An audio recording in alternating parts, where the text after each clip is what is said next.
നമ്മൾ ஆவியானவர் வாசம் பண்ணுகிறார்.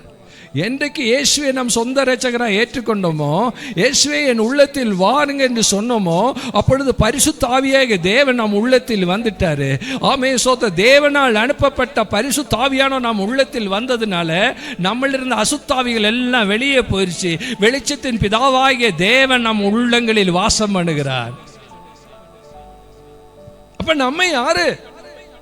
ஜீவனுள்ள தேவனுடைய ஆலயமா இருக்கிறோம். அப்போ ஒருபோதும் இந்த ஆலயத்தை நம்ம என்ன செய்யக்கூடாது? கெடுக்க கூடாது. அப்ப நம்மள யார் வாசம் பண்றா? யார் வாசம் பண்றா? பரிசுத்த ஆவியானவர் வாசம் பண்றார். இந்த பரிசுத்த ஆவியானவர் தான் அநேகருடைய ஜீவித்தை விடுதலை கொடுக்கிறது. இந்த பரிசுத்த ஆவியானவர் தான் நம்ம நல்வழியிலே நடத்துறது. ஆமென். அவர் மகா பரிசுத்தம் உள்ள தேவனாங்கோ.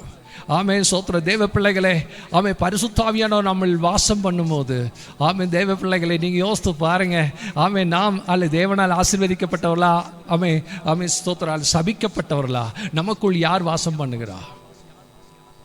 தேவ ஆவியானவர் வாசம் பண்ணுகிறாரா? ஸ்தோத்திரம். ஆமென். நீங்க யோசித்து பார்க்கணும்.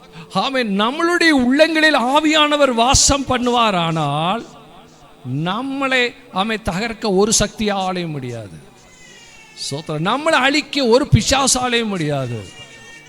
நம்மளை கெடுக்க ஒரு ஆளாலும் முடியாது.